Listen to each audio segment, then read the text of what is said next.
घाट से निकलकर काशी अपने घर वापस आ गई थी।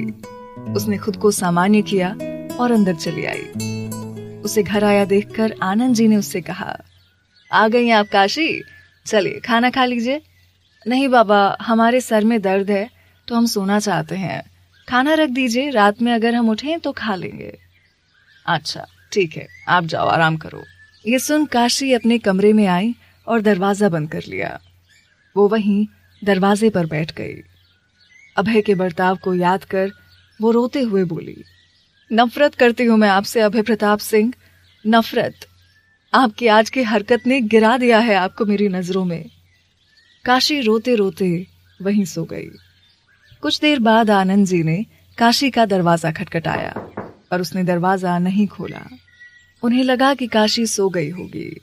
नीचे पानी लेने आए राजेंद्र जी ने देखा कि आनंद जी काशी के गेट के पास खड़े हैं, तो उनके पास आए और उनके कंधे पर हाथ रखते हुए बोले, चलो सो जाओ, वो वैसे भी पूरे दिन काम करती है, इतना थक गई होगी, नींद आ गई होगी उसे, सोने दो, जब उठेगी तो खा लेगी वो। आधी रात का वक्त, घाट पर। अभय अभी तक घाट पर ही लेटा था। राणा जब उसे आदमियों के साथ खोजते हुए वहां आया और उसे ऐसे घाट की सीढ़ियों पर लेटा देखा तो उससे बोला, हुकुम सा, इतनी रात हो गई है, आप यहाँ और वो भी अकेले, क्यों आप नहीं समझ रहे हैं? बहुत से दुश्मन हैं आपके, कुछ भी हो सकता है। ये बोलते हुए उसकी नजर अभय के जख्मी हाथ पर पड़ी। वो हाथ देख के घबराते हुए बोला, हुकुम सा, ये कैसे हो गया और इतना खून बह रहा है, आप ऐसे ही बैठे हैं? ये कहकर वो अभय के हाथ पर रुमाल बांधने लगा। अभय उठ के बैठते हुए बोला, राणा, हमें यहाँ से जाना है, पता चला उस वसीयत के बारे में? ये कहते हुए उसकी नजर गंगा के पानी को देख रही थी जिसमें उसे अभी भी सिर्फ काशी दिख रही थी। हाँ हुकुम सा, पता चल गया है। क्या है उस वसीयत में? हुकुम सा, इस वसीयत के चलते ये जमीन उसकी होगी जो काशी जी से शादी करेगा। उनकी माँ ने ये शगुन के रूप में अपने दामाद के लिए रखा था, तो इसलिए ये जमीन काशी जी की भी नहीं है। वो इस जमीन को हमें नहीं दे सकती हैं। राणा इतना बोल के चुप हो गया। अभय सुनने के बाद कुछ देर खामोश रहा और फिर बोला, तो काशी की शादी करानी होगी। उसकी बात को ना समझते हुए राणा ने उससे कहा, करानी होगी मतलब? कुछ नहीं राणा, बस ऐसे ही, चलो चलें। ये बोल अभय उठ खड़ा हुआ और सीढ़ियां चढ़ के ऊपर आ गया। वो घाट से तो बाहर निकल आया पर उसके जहन में घाट पर जो कुछ भी हुआ उससे वो बाहर नहीं निकल पा रहा था। उसके दिमाग में कुछ चल रहा था। वो कुछ ऐसा करने वाला था जो सिर्फ वो जानता था। उसने कुछ सोचकर राणा से कहा, राणा, 21 को जाने के लिए टिकट निकाल लीजिए, हम वापस जाएंगे। और ये बोल वो गाड़ी में बैठ गया। जी हुकुम सा। ये बोल राणा भी शांत हो गया। अभय होटल पहुंचा और अपने कमरे में चला आया। राणा ने रिसेप्शन पर बैठी एक औरत से कहा, जी फर्स्ट एड भिजवा दीजिए हुकुम सा के कमरे में। जी सर, हम अभी भेजते हैं। ये बोल उसने एक स्टाफ मेंबर को फोन लगा दिया। राणा भी अभय के कमरे में चला आया। उसने जब कमरे में आकर देखा तो अभय कमरे में आकर वैसे ही बैठा हुआ था। उसने उससे बोला, हुकुम सा, आप अभी तक ऐसे ही बैठे हैं? और ये बोल राणा ने उसकी अलमारी से कपड़े निकालकर उसे दिए। तभी वहां का कर्मचारी फर्स्ट एड बॉक्स और पानी लाके उसे दे गया। अभय ने उठते हुए उससे कहा, राणा जी आप जाइए, हम कर लेंगे। पर हुकुम सा, राणा ने इतना ही बोला था कि अभय ने उसे नजरें उठा के देखा। उसके ऐसे देखने से वो समझ गया कि किसी बात से वो अभी गुस्सा है और वहां से चला गया। अभय बैठा काशी के बारे में सोचने लगा। कुछ देर बाद उठा और गया, कपड़े बदल के आया और बैठ के अपना हाथ देख के वापस कुछ सोचने लगा। उसने कॉटन लिया और जख्म को साफ करने लगा। उसने जख्म को साफ करके पट्टी बांधी और आकर बिस्तर पर लेट गया। बस आज रात, उसके बाद आपके सामने हम कभी नहीं आएंगे। पर जाने से पहले आपके दिल में नफरत भर जाएंगे, इतनी कि आप जब भी हमें याद करेंगी बस नफरत करेंगी। पर हमें नहीं पता कि हम नफरत कर पाएंगे या नहीं। आप पहली और आखिरी इंसान हैं जिसने अभय प्रताप सिंह पर हाथ उठाया और जिंदा बच गए। कुछ देर टैब में अपने इंपॉर्टेंट ईमेल चेक करने के बाद वो सो गया। दूसरी तरफ काशी जमीन पर लेटे लेटे सो गई थी। रात के करीब 2 बजे वो उठी।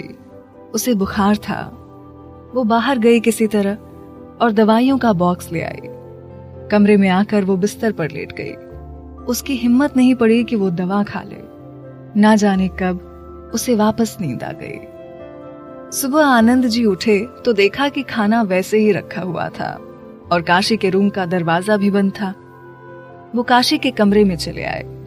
देखा वो सो रही थी। पहली बार आज वो उठी नहीं तो आनंद जी को थोड़ा अजीब लगा। वो उसके पास गए। देखा टेबल पर दवा का बॉक्स रखा है और काशी सो रही है। उन्होंने उसके सर को छुआ तो उसे बहुत तेज बुखार था। उन्होंने काशी को ठीक से सुला दिया और राजेंद्र जी को आवाज लगा दी। राजेंद्र जी उनकी आवाज सुन जल्दी से काशी के कमरे में आए तो देखा काशी की तबीयत खराब हो गई थी। तुम जल्दी से डॉक्टर को फोन करके बुला लो, आनंद जी ने कहा और काशी को कंबल उठा दिया। ये सुन राजेंद्र जी ने जल्दी से डॉक्टर को फोन किया और वापस काशी के रूम में आकर उसके सर पर पट्टी रखने लगे। कुछ देर में डॉक्टर आए। उन्होंने काशी को देखा और उसके हाथ में लगी चोट पर पट्टी बांधी। आनंद जी ने घबराते हुए डॉक्टर से पूछा, डॉक्टर हमारी बच्ची ठीक है ना? जी हाँ, वो ठीक है। शायद ज्यादा काम और थकान की वजह से इन्हें बुखार आ गया होगा। बाकी कोई बात नहीं है। कुछ देर में उसे होश आ जाएगा। आप परेशान ना हो त्रिपाठी जी। डॉक्टर इतना बोल के कुछ दवाइयां देकर वहां से चले गए। आनंद जी और राजेंद्र जी दोनों वहीं बैठे रहे जब तक काशी को होश नहीं आ गया। कुछ देर बाद जब काशी को होश आया तो आनंद जी और राजेंद्र जी दोनों उसके पास आए। कैसी हैं आप अब? आनंद जी ने उसके सर को सहलाते हुए बोला। राजेंद्र जी ने काशी को देखते हुए कहा, अरे देख नहीं रहे हो, हमारी राजकुमारी एकदम ठीक है, क्यों लाडो? उनकी बात पर काशी ने मुस्कुराते हुए कहा आनंद जी से, बाबा मत रोइए ना, हम सच में अब ठीक हैं। अच्छा चलिए, हमारे लिए आप दोनों अच्छा सा खाना बना के लाइए, हमें बहुत जोर की भूख लगी है।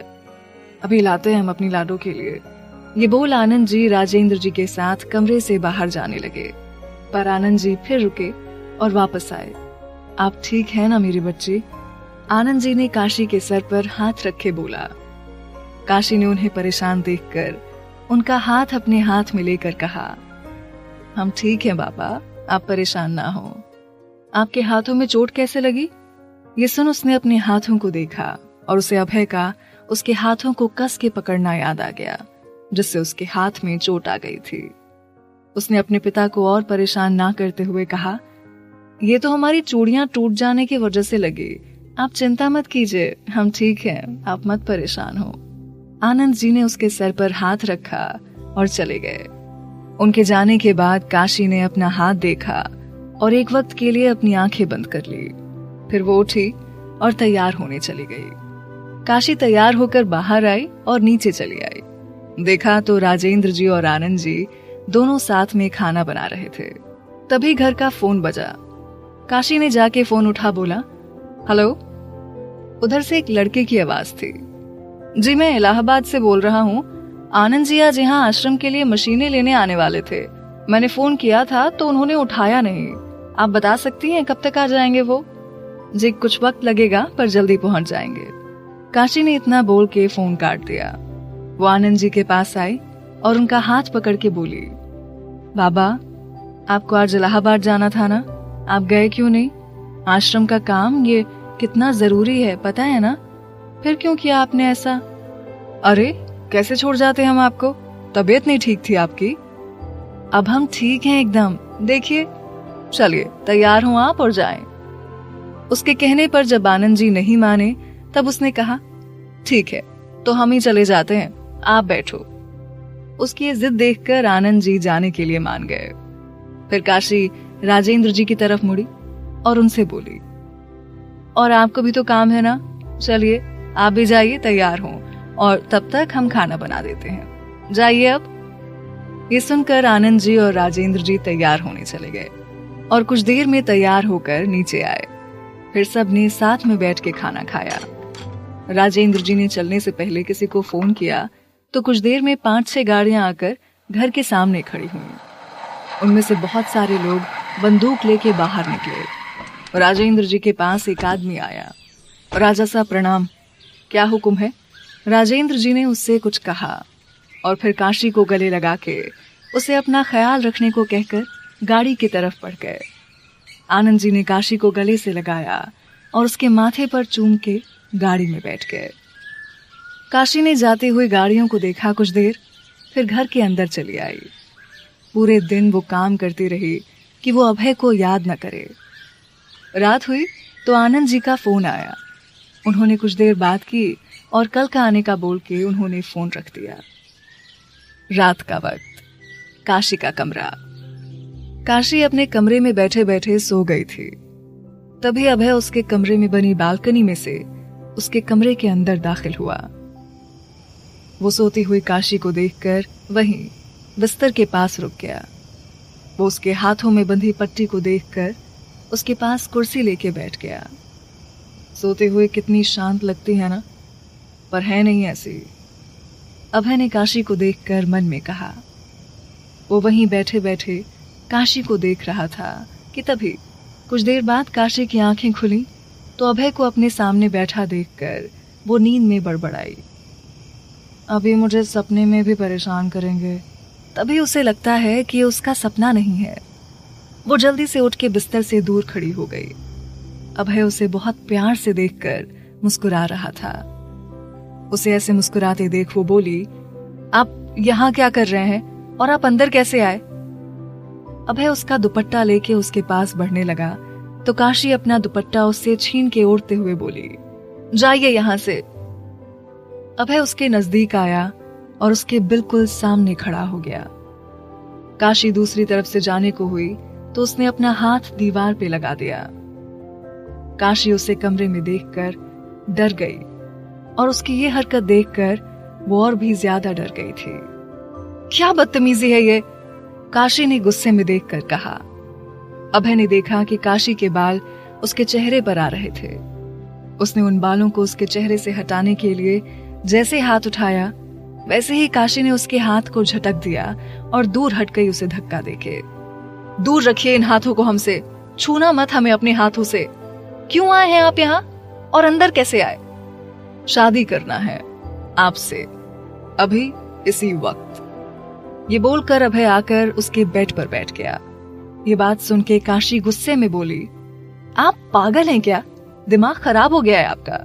क्या बोल रहे हैं? आप जानते भी हैं? होने वाली हुक्मरानी सा, इस तरह गुस्सा होना आपको शोभा नहीं देता है। मेरे घर से बाहर निकलिए अभी इसी वक्त। ये बोल काशी ने अभय के हाथ को पकड़ के उसे बाहर निकालना चाहा, पर अभय ने उसका हाथ पकड़ के उसे अपने पास खींच लिया।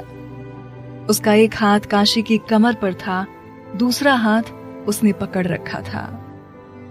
मैं मजाक करने नहीं आया हूं काशी जी, मैं यहां तुमसे शादी करने आया हूं और वो होकर रहेगा, आप मानो या नहीं। आपको ये शादी करनी होगी, समझे आप? अभय ने इतना बोला और उसे छोड़ दिया। हम ये शादी हरगिज नहीं करेंगे, चाहे जो हो जाए। काशी ये बोल के कमरे से बाहर जाने लगी। तभी उसके कानों पर किसी के रोने की आवाज सुनाई दी। उसने पीछे मुड़ के देखा तो लैपटॉप पर एक वीडियो चल रही थी जिसमें आश्रम के बच्चों को कैद कर रखा गया था। ये देखकर काशी जोर से चिल्लाई, मेरे बच्चे! जाना चाहते हो? जाओ, आराम से जाओ, पर ये सोचो कि इन सब का क्या होगा। बेचारे बच्चे खामखा मर जाएंगे। ये कहकर अभय आराम से बिस्तर पर लेट गया। काशी उसे गुस्से में देखते हुए उसके पास आकर उसे मारते हुए बोली, कैसे कर सकते हैं आप इतनी घटिया हरकत, कैसे?